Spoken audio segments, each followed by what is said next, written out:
Welcome to another edition of the Inspired Stories podcast, where leaders share their experiences so we can learn from their successes and be inspired by how they've overcome adversity.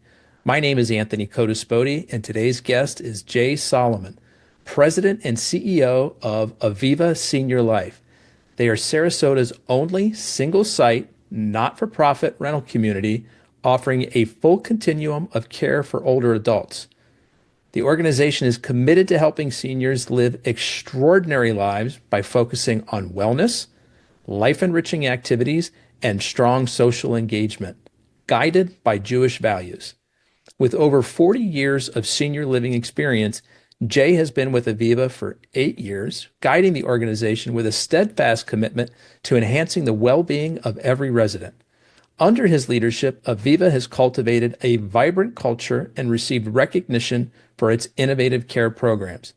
Jay's background in senior living management, along with his passion for active engagement and quality of life, has helped build a close-knit community dedicated to supporting seniors in mind, body, and spirit.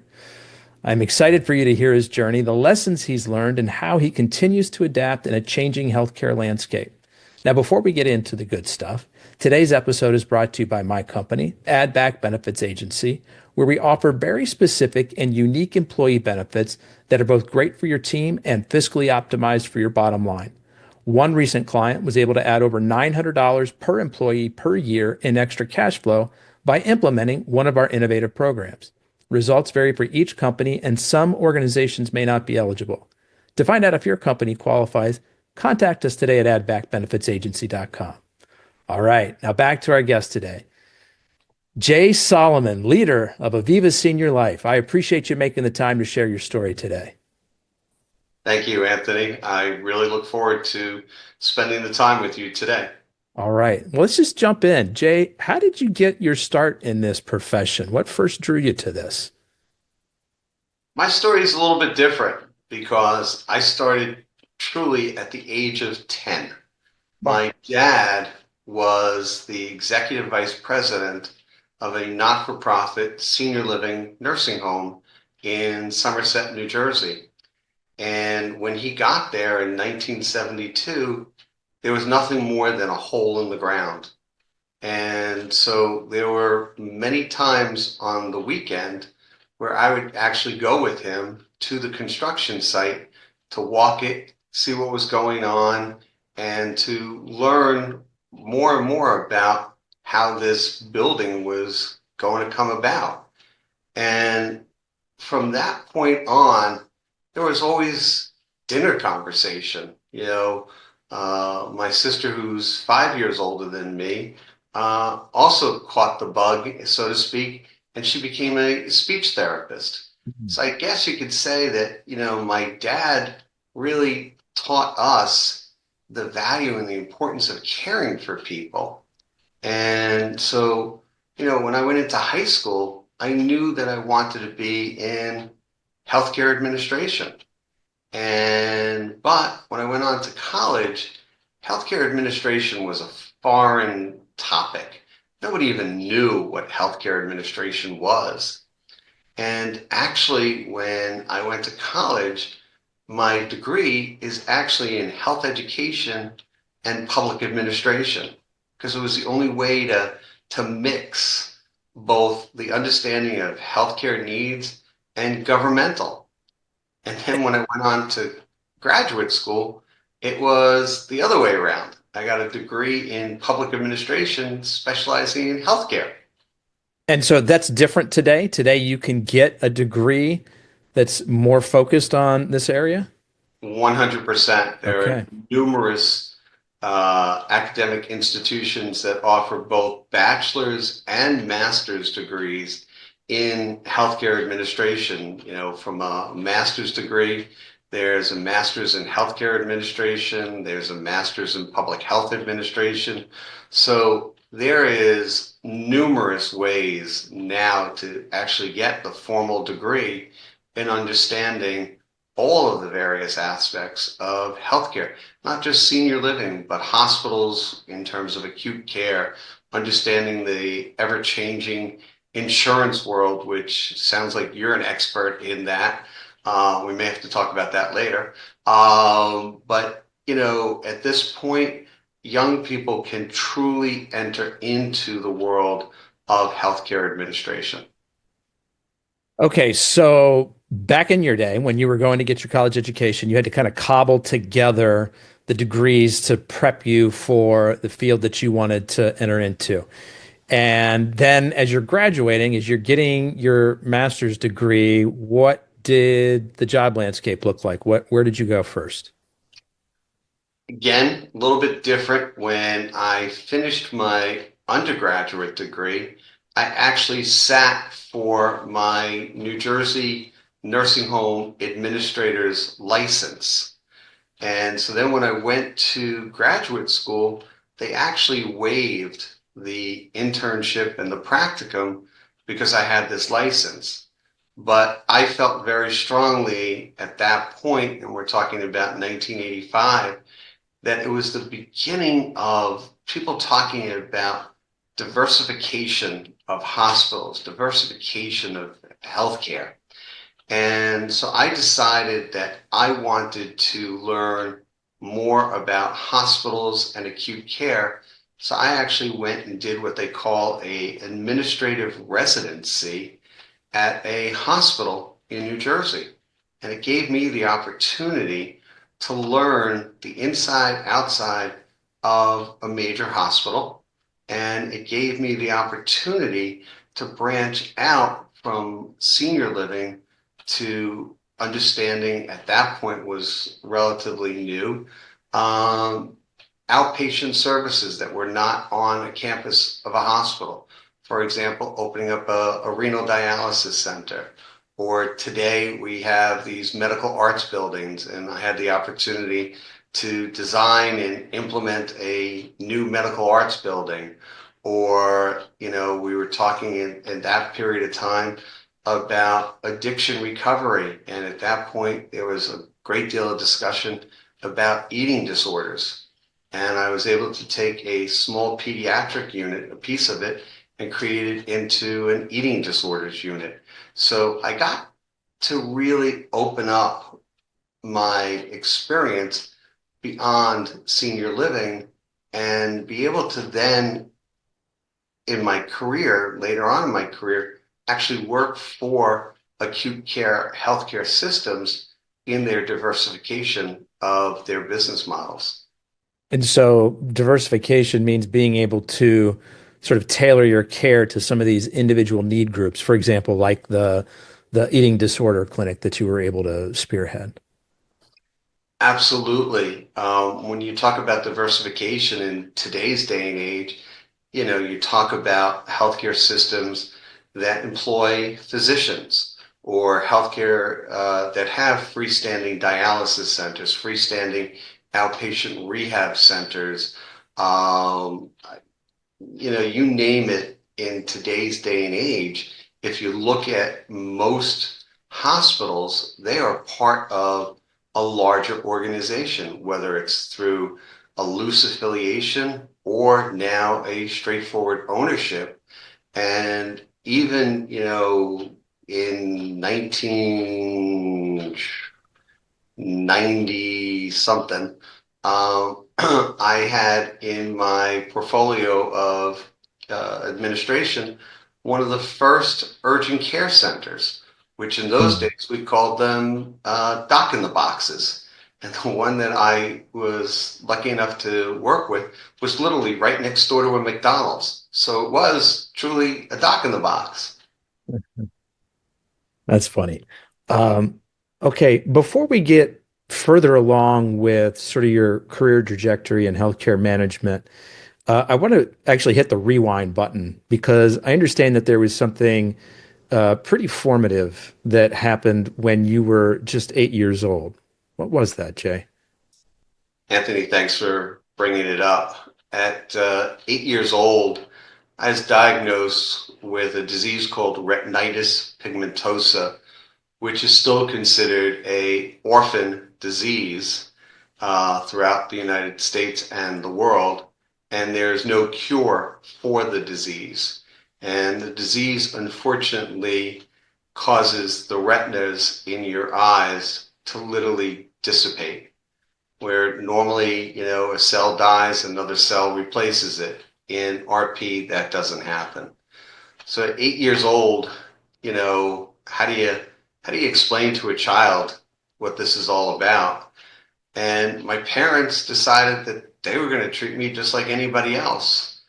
But I think that over the years of having the disease, in various aspects of education, I would look to do research papers on the disease, and I'd go and interview doctors at NYU, at Johns Hopkins, to learn more.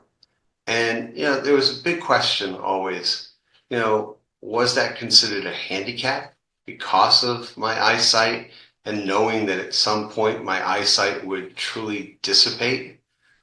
I never looked at it that way. I looked at it as handicapable. That, you know what? Yeah, I have this disease. It's difficult, but it gave me insight into people. I like to always say to my staff, I may not see things, but I hear them and I feel them. And I think that diagnosis really changed me even further in wanting to be in a profession of caring, to be there for others, no matter what they were suffering from, but that I could provide the care for them through professional leadership. So I want to understand this a little bit more because you're 8 years old when you get diagnosed with this. And I mean, that's a lot to take in to understand. That disease is probably hard for an 8-year-old to even pronounce, let alone fully wrap their head around what's happening. I happen to have two boys, one's 8 and one's 10. And God, it breaks my heart to think about, one of them getting diagnosed with this and what that would be like going through their heads. And it seems to me that sort of the natural human reaction would be self-pity. Why me? Mad at the world, mad at God, mad at like how did this happen to me? What were there some elements of that going on in the early days? 100%. I thought I was weird. I thought I was strange. I was different. I would trip a lot because I didn't have the sight. So I'd be klutzy, so to speak. And then when my parents sent me off to sleepaway camp when I was 11 and 12 years old, they outfitted me with 3 different size flashlights, small, medium, and large, because the first symptom of the disease is night blindness. And then, so the other kids would look at me and like, what is your problem? Why do you have 3 different kind of flashlights? You're weird. Or, if we were going on,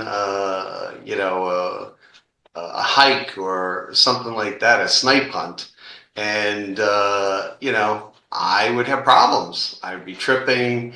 There were too many times I'd say, excuse me, to a chair, to a table, to a tree.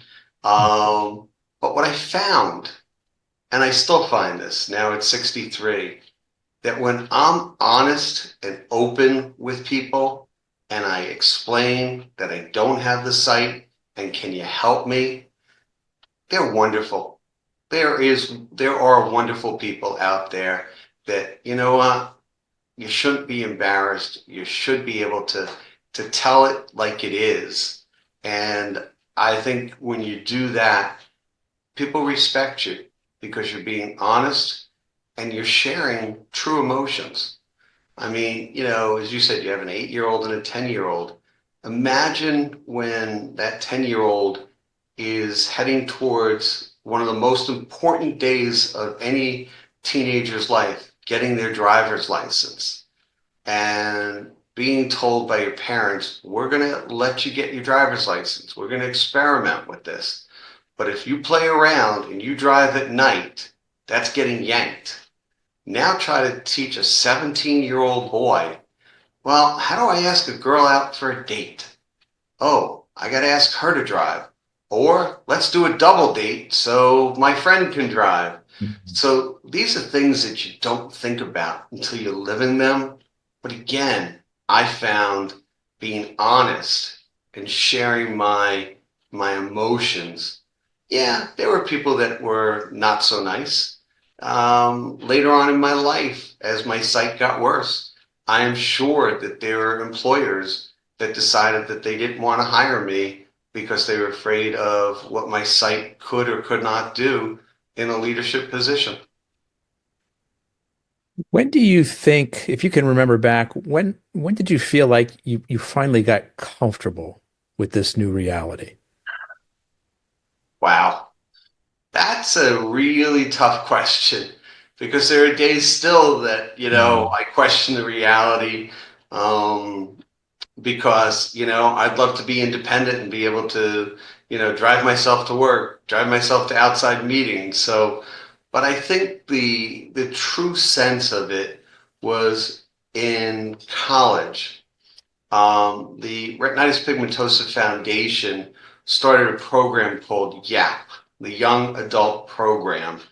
And I was lucky enough to be selected to be one of those ambassadors. And I got to be with other people of my age that had the same disease, all of us having different variations of the disease. But I found that, you know what? Yeah, we all have it, but we're all still striving to succeed and to make our way in society. And we had a retreat one time at the University of Maryland, and it was cool. It was great. And I think from that point on, I got even stronger in my zest to be able to explain to people what is retinitis pigmentosa, to be able to educate people on what it is, and hoping that more and more people that got educated, the better it would be for others. Are there any treatments available for it now if people catch it early enough?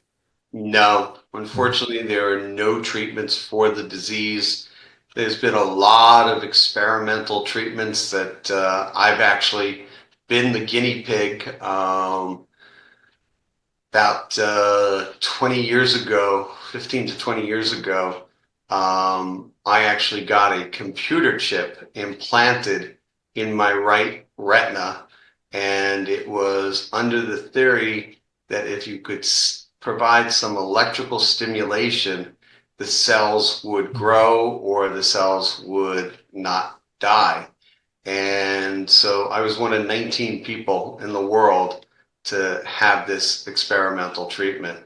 And so throughout my life, I've always been willing to be that said guinea pig, and I've worked with various academic institutions throughout the country on trying to find a cure for this disease. If you think about, everybody talks about macular degeneration. RP is the opposite. Macular starts from the center out of the retina, and in RP, it starts from the outside in.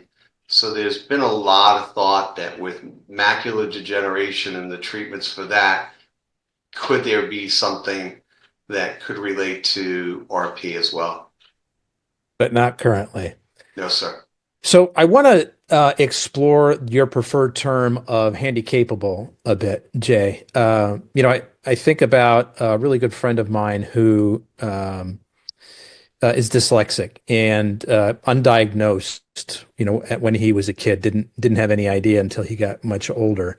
And so struggled in school, teachers thought he wasn't very bright. But as he looks back now, it turns out to be one of the greatest gifts for him because it forced him to develop his brain in a different way. So it was hard for him to read large blocks of text. So he got a lot better at people relations, interacting with humans, and being able to retain information in his head to the point where I gave him credit because he kind of sees a chessboard of life a little bit differently than most people and kind of understands how pieces connect together. And I think in part because he had to kind of flex his brain in different ways and connect neurons that, most people wouldn't get a chance to. As you hear me talk about, my friend that has dyslexia, can you relate to that? Are there certain things in your brain that you feel like not having the power of sight forced you to sort of develop your own super abilities in different ways? Well, in the pre-interview, I didn't bring up I'm dyslexic. So Okay. I understand your friend's life, and my friends, my family, my coworkers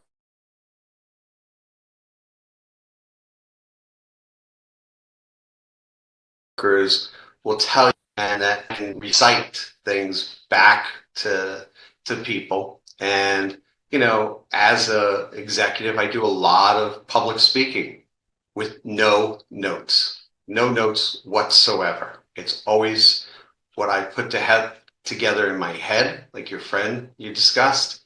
And the second is my hearing.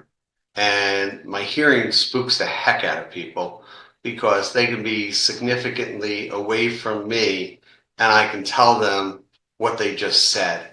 So I think that the way you described it was accurate, that when you have these disabilities, the best way to deal with them is to turn them on their head and come up with other ways that you can participate in all that you want to participate in and be able to be successful.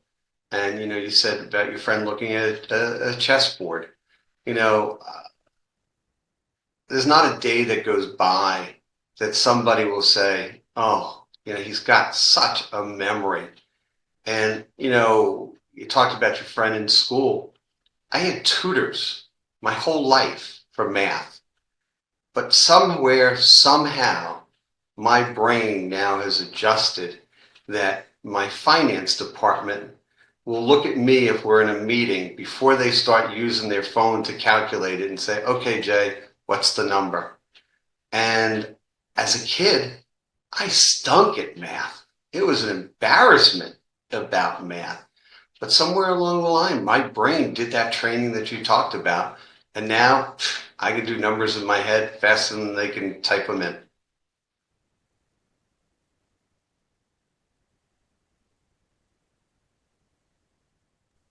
So how did you find your way to Aviva, Jay?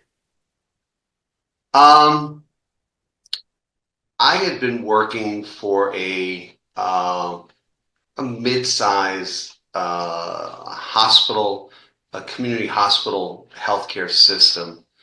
And at that point, I was a senior vice president, and I had as my responsibility all of their senior related businesses, from a continuing care retirement community to an assisted living to a skilled nursing and rehab program and other things.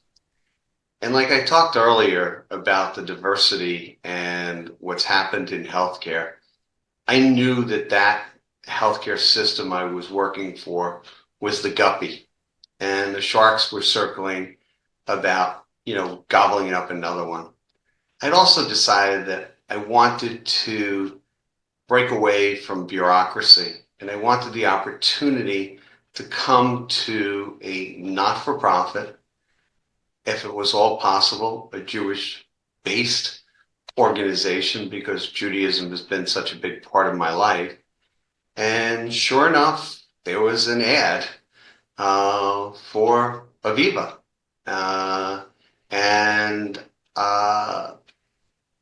I got the opportunity to, first go through the recruiter, and then I had the on-site interviews with the board and with other staff members. And I wound up getting the position and taking the organization through a very, very tough period of time. Even before COVID, the organization was struggling because at that point in time, we were carrying $37 million worth of outstanding debt in bonds, which related to $2.5 million a year, if you want to call it, in a mortgage payment. And we had to figure out how we were going to right the ship financially in order to continue to handle that debt, but also trying to continue to renovate and refurbish the organization. And when I say renovate and refurbish, I mean from the facility to the infrastructure to the policies and procedures, because I told the board from what I was able to ascertain during the interview process that they were a mom and pop and they needed to grow into becoming a professional healthcare organization. But by the time you got there, you had developed a track record. But I'm curious, were there any conversations during the interview process where people openly expressed concern about, hey, Jay, we like you as a person, you communicate really well, you've got this track record coming in, but I don't know, our president and CEO without the ability to see, like, how are you going to respond to emails? How are you going to write memos? Like, were there sort of those practical, like brass tacks kind of conversations? We still quote one of the executive committee board members who plainly said, "We didn't hire Jay for his eyes. We hired Jay for his brain." And that was the truth. They did. And he'll tell you that he feels that other organizations who were afraid of my sight issues passed on me and that they were lucky to get me because of my track record and my work experience. But a testament to this organization, and it still exists, is Jay, what do you need from us to help you do the job? I mean, as we're talking today, I have a large screen monitor in front of me. I have voice activated, ability to listen to emails, to dictate emails instead of getting a car or a car allowance.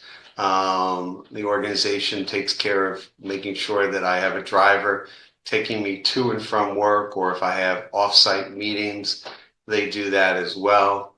They understand that my wife is very involved because, in this role, and especially with a not-for-profit, you're going to a lot of society events, a lot of social events. And my wife is always at my side, and she's awesome at understanding what I can see or what I can't see, or more importantly, what voices do I recognize and be able to put a name with the voice.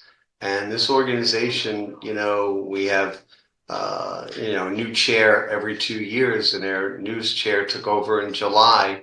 And he asked the question, Jay, is there anything that we have not done for you that you need us to do to continue to assist you in everyday activities so you can be the leader that you want to be?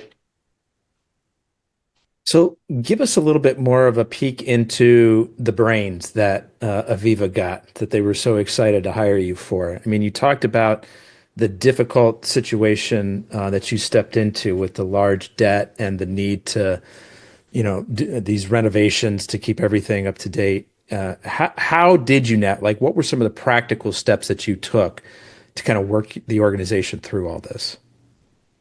The first thing we did is we brought in a third party just to study our expenses and our revenue. And this third party came in and produced a significant report. And what was great was it was after a year that I had been here thereabouts. And they didn't find tremendous expense opportunities for us to cut. And they found a couple of newer ways for us to increase revenue, but it definitely helped us as an organization make sure that each budget cycle, we have that report in our mind to know, you know what, this is where we should or should not be spending. The second thing we did was we launched a strategic planning process.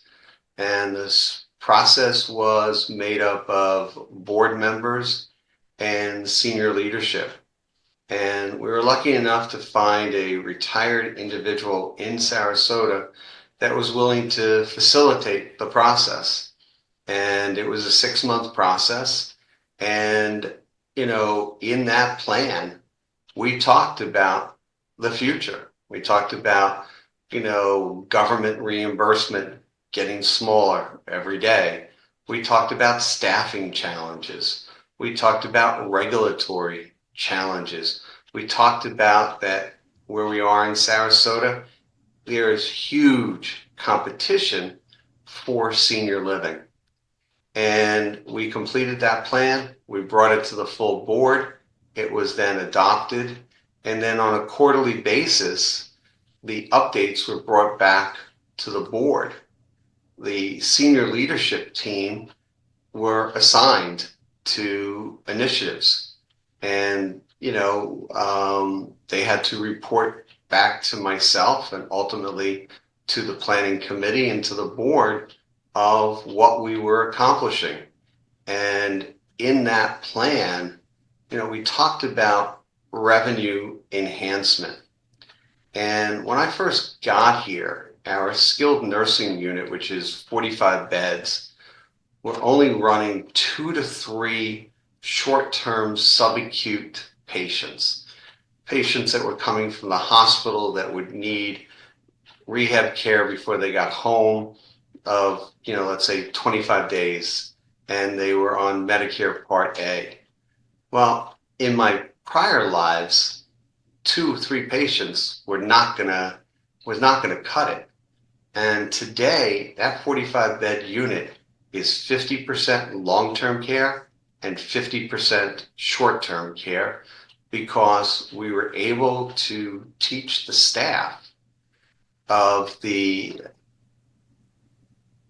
profit margin that existed on every day that we had a short-term patient in the building, which then helped us pay for the Medicaid patients that we're caring for in the building, because unfortunately, Medicaid does not meet our actual real cost to provide the service. So we needed something that was going to help us obtain the margins that were necessary to keep that unit staffed properly and make sure that the unit looked proper as well.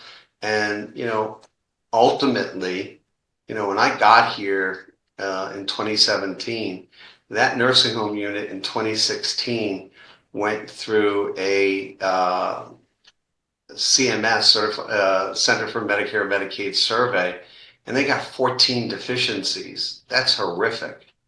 Well, within, 4 years, we went from a 2-star to a 5-star.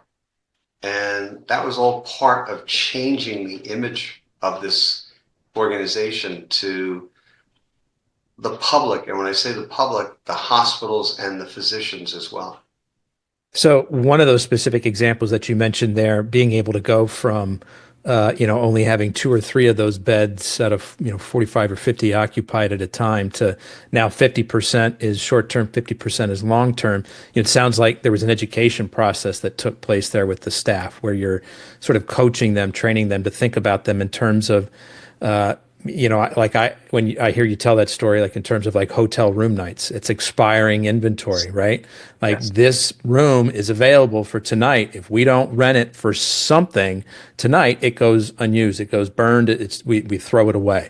kind of a thing. And so you're teaching your team things like this. And then as you go through that CMS, that survey, and you find all those deficiencies and you move from a 2-star to a 5-star, I'd be curious to hear more, maybe just like one specific lever that you pulled that had a pretty dramatic impact on improving your status from 2 to 5 stars. We created what we call the Quality of Patient Care Committee, which is made up of board members and senior staff. And that group now meets quarterly, but originally it was meeting monthly. And that group was really studying the quality measures that both the federal government were looking at, the state government, and our own key indicators. And we were keeping everybody accountable. And it meant no matter who worked on that skilled unit, whether it be the RN, the certified nursing assistant, the dietary staff, the housekeeping staff, they were all brought along in the education process on the importance of little things that multiply into gigantic things that affect the quality of care as well as the quality of the patient experience. And this QPC, as I said, we meet quarterly, and the staff is presenting these matrices to the committee members, which happen to be made up purposely of healthcare people. We have retired physicians, we have active physicians, we have a retired hospital administrator, we have a psychologist on it. So we purposely were bringing people that had the knowledge and the eye towards quality healthcare. Why is working at a nonprofit so important to you, Jay? The mission. The mission is so, so important to me.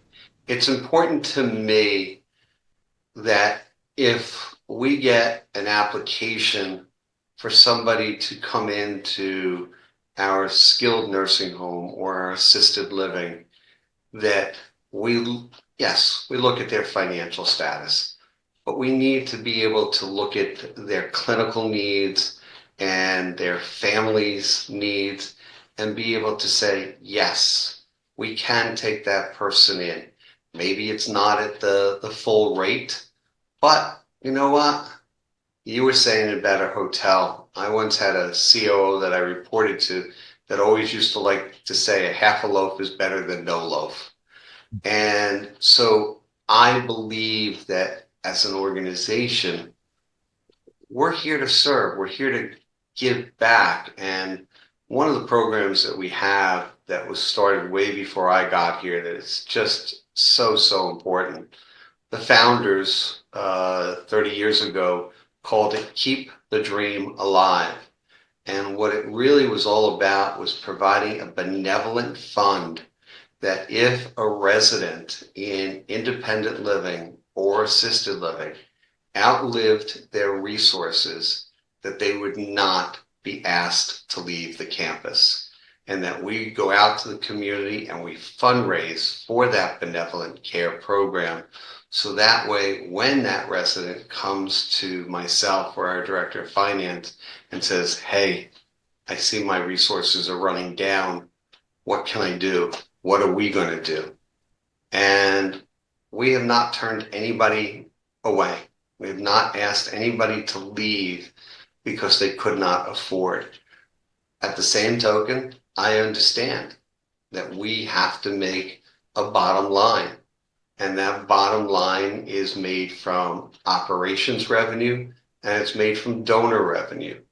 And that money goes into reserves. That money goes into salary increases. It goes into just operating increases. But nobody's a stockholder. Nobody's getting a dividend. The dividend that my board gets is they have to pay to be on my board because they were asked to donate dollars and they're asked to donate their time. Wow. So, trying to wrap my head around this model, would it be correct to assume that you're able to provide maybe services above and beyond what other locations, like for-profit locations, would be? Or is it just that you're able to serve folks that might normally not get served? I think it's actually a little bit of both. Let's go on to the professional side. There have been studies done throughout the United States by various aging services groups.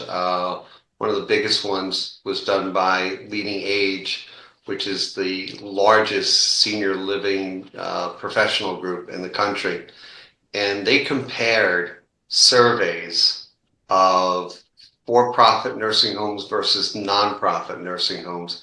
And nonprofit nursing homes always scored better Wow. in such things as staffing ratios. To your point, what's the difference? Staffing ratios.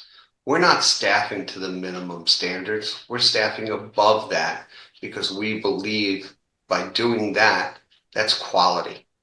And over my experience, I always say quality sells a heck of a lot better than any promotional item that we can put forward because people are afraid of nursing homes. They're afraid of the horror stories. And it's our responsibility as leaders in the profession to try to squash those negative stories with the positive stories. And, we don't have enough time of all the wonderful residents that I have cared for and loved in my 40 years of doing this. And I think that, looking towards the future, we all need to look to the fact that we're living longer. Life expectancy is growing. I mean, I'll tell you, from February 1st, right now, through the end of July, I have 3 residents turning 100 and another one that's turning 101. And if I put them in front of you, Anthony, you would say to me, no way. But if somebody once said to me, do we know what a 100-year-old looks like? Mhm. And I'm really proud of the fact that we do have so many Centaurians on this campus. And a lot of people say, well, it's the water that they're drinking. Well, it's the care that we provide. And, are we providing care to those that are less fortunate financially? Yes, absolutely. In all of our levels of care, we are doing that.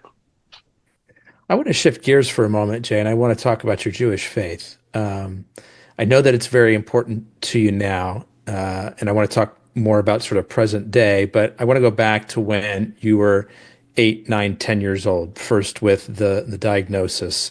Um, did you understand enough about your faith? Was it, I don't know, sort of central enough to who you were that at that time it was a source of comfort or help, or did that come later on?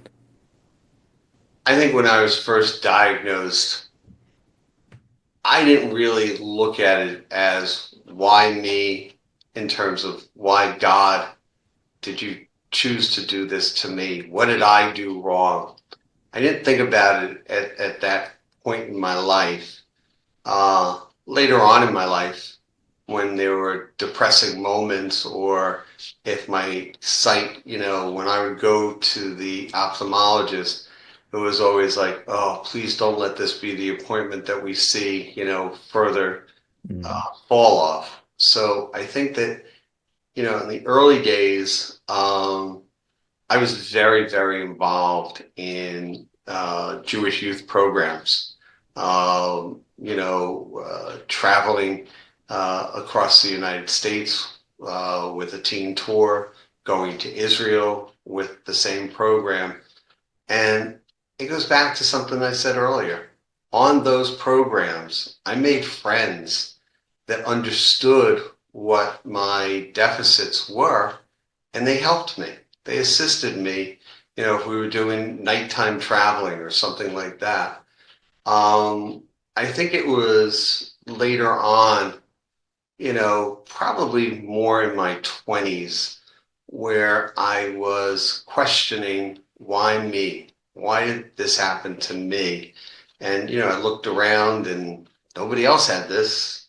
And, and I would find solace in talking to rabbis that through my days of being involved in the youth programming and then ultimately even becoming a youth advisor in these Jewish teen programs, I had become friends with a number of rabbis and we would talk. And, ultimately what it came back to was the way in which I was approaching it, and that I needed to continue to approach it as that handy-capable person. With RP, as I said, the first thing you lose is your night vision. So I would joke with people, Dracula and I are twin brothers. He flies by night, I fly by day. And you know what? A little bit of self-deprivation ain't a bad thing. Bring some levity to the situation. Makes you feel a little bit more comfortable as well as those around you who probably aren't always sure like what to do or how to act. Yes, Yeah. And very much. so fast forward to today. How does your Jewish faith show up for you in your work, and why is it such an important component of what you're doing there at Aviva? Honor thy mother and thy father. I think it's the best way of saying it. Or in Hebrew, we would use the term lador vador, which translates into from generation to generation. And I was very, very fortunate to have a great grandfather until I was a junior in high school. And I learned so much from him and my grandparents. I mean, my grandparents didn't pass away until I was in my late 30s. And seeing the family bond, the family heritage, and sharing the holidays, whether it be Rosh Hashanah or Passover. And for example, here we've already started planning for Passover, which the first Seder is not until April 12th, but we're underway with planning on how we're going to seat 200 people in our space for Passover, because for me, Passover always, always represents the family. And therefore, it's my responsibility to make sure that my residents, whether they're 80 or 100, have that opportunity to share the holiday of Passover with their family. And I think that's how my Jewish faith continues to guide me in ensuring that my residents, some of who are Holocaust survivors, are able to be proud of their faith and enjoy their faith. What percentage of your residents are Jewish? Is it a strictly Jewish community there? No, right now we're caring for about 270 individuals on the campus right now, and about 70% of our residents are Jewish. And that's also been something new for us as an organization, to see that our population here is changing. And so we have a religious activities committee that's formed by the residents. And this past year, something strange happened, which is that Hanukkah and Christmas Day Oh, were the yeah. same day. And so we were trying to figure out how can we do this appropriately. So Christmas Eve, we did what we called a Christmas Eve dinner. No, it didn't have the seven fishes, and no, it didn't have ham. but we tried to make it as festive of a Christmas Eve dinner as possible. So that was 24th. On the 25th, we had a Hanukkah buffet lunch.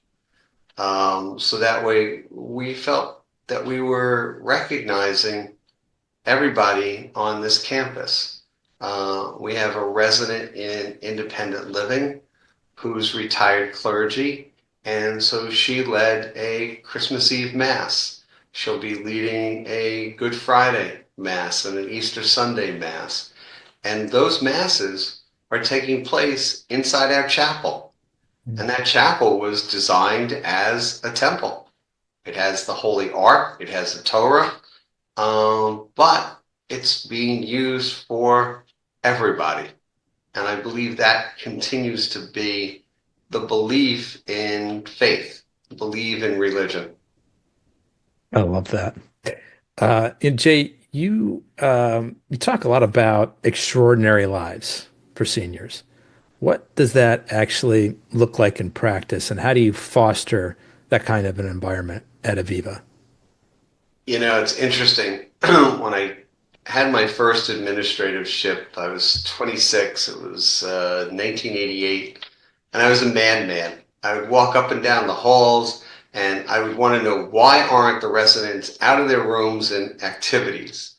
And an activity therapist had a lot of guts and said to me, Jay, because if they always wanted just to stay and read a book, a newspaper, or watch TV, that's enriching their lives. And that taught me a great deal.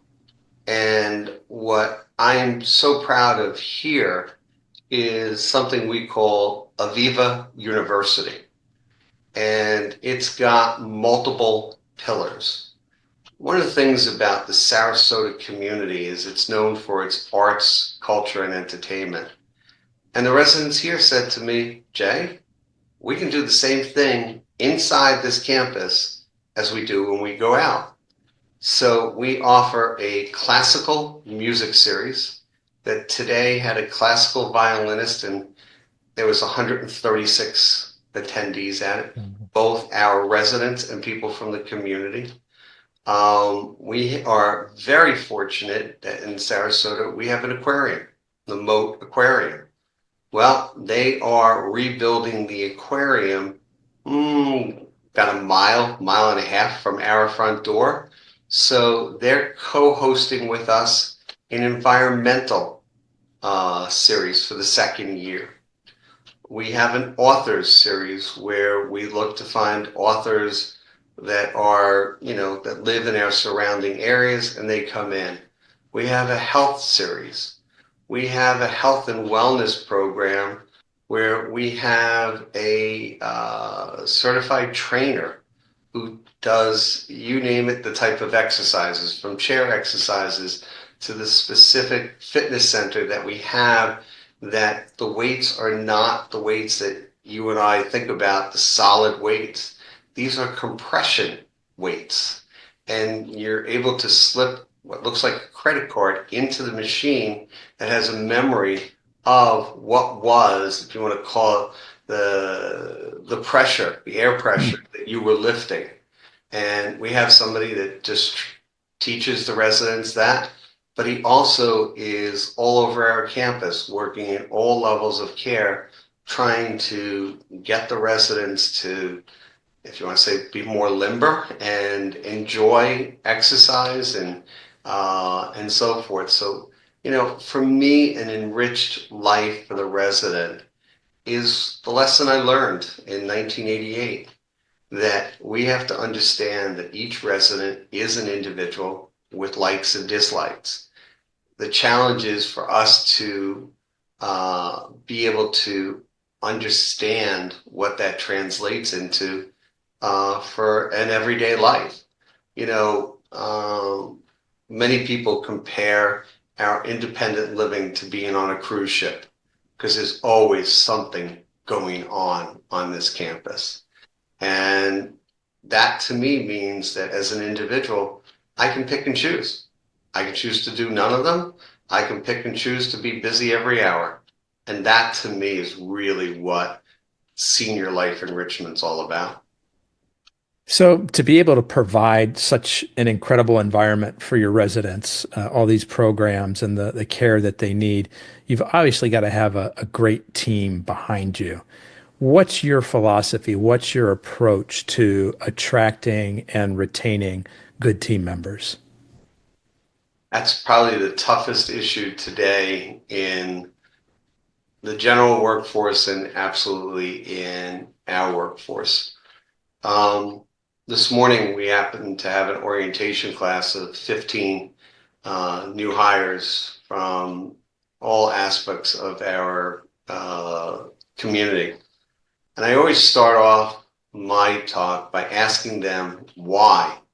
Why are you here? What brought you here? And I hope the word comes out to care, to serve, to be there for the residents or patients. And this morning I had a nurse who actually was an agency nurse who worked here periodically. But what he said was he enjoyed the atmosphere so much because of the residents and the staff that he decided to leave the agency and come to work for us. To answer your question in a short fashion, I believe it's all about caring for the individual staff member. For me and my leadership team to know what's going on in my staff's lives. Whether I ask a staff member, how is their 13-year-old son doing? Or we have a couple, one works in maintenance, one works in housekeeping, and the mother-in-law works here as well. So I said to her yesterday, so how's baby Aviva doing? Because her daughter just gave birth like 3 weeks ago. And I think it's that aspect of really trying to know your staff and being able to talk to them about who they are. I think that's how you retain them, is to really be there for them. In terms of recruitment, I got to tell you, I haven't found the secret sauce. We have been using hiring bonuses, referral bonuses, all kinds of new pay ways, because healthcare is so much into agency workers or people that just work for a day here, a day here. We now have a system where I can actually pay my employees daily as opposed to waiting for a week or 2 weeks for a paycheck. I always thought health benefits were such a big portion of recruitment. I'm embarrassed to say that it frustrates me that so many people in the workforce choose not to have health benefits. And here, when I got here 8 years ago, I enriched our health benefits, believing that that was going to be the secret sauce for recruitment. And in the end of the day, it's really the word of mouth. It's really people talking to their friends, their family about, what a great workplace this is. Yesterday, we held our Rockstar annual luncheon, which is basically our employee of the month. And one of the recipients, a certified nursing assistant, we were joking how many people that she has brought to us to work, friends, families, members. And I think that's probably for us as a 150 plus employer, I think that's the best way. Jay, I've just got one more question for you, but before I ask it, I want to do two things. First of all, everyone listening today, pretty sure you love today's content because Jay's been a great guest. If you want to continue to get great shows like this, hit the follow or subscribe button on your favorite podcast app. Jay, I also want to let people know the best way to either get in touch with you or to continue to follow your story or that of Aviva's. Okay.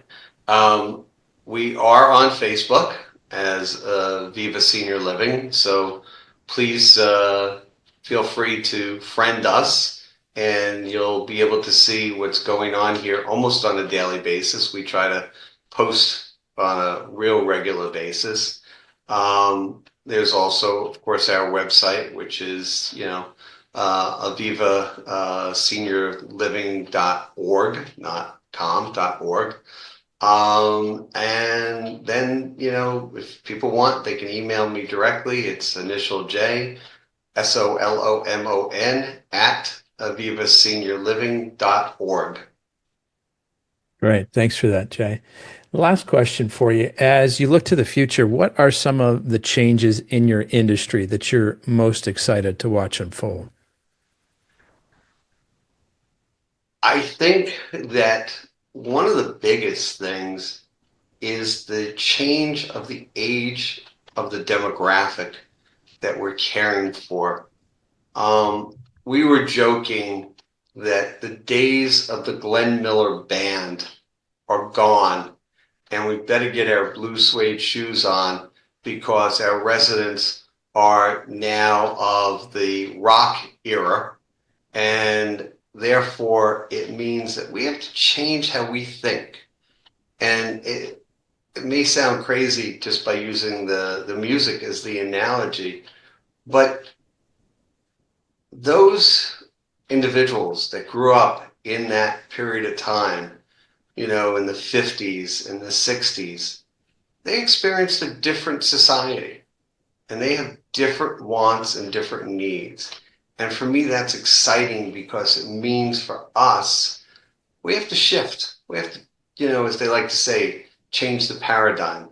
But what does that mean for us? It means for us that we have to look at things such as, I said the music, but something like the menu. We all love food, right? We all need food. But do people want to sit in a formal dining room? Or are we now starting to see the generations that were grab and go kind of people, because they were working and family and, so what I think that is upon us is understanding that we're caring for different people and that those individuals are bringing to us a whole new set of needs and wants. And if we're going to be an exceptional provider, we better darn well recognize that and understand that we need to look into the future. We need to be Michael J. Fox and go back to the future. I like it. That's a perfect place to wrap up. Jay, I want to be the first one to thank you for sharing both your time and your story with us today. I really appreciate it. Anthony, thank you so much for inviting me. This, as I said to you, was my first time doing a podcast, and you were 100% right. I felt like we were having a conversation, so thank you. That's the ultimate compliment, Jay. I appreciate that. Folks, that's a wrap on another episode of the Inspired Stories podcast. Thanks for learning with us today.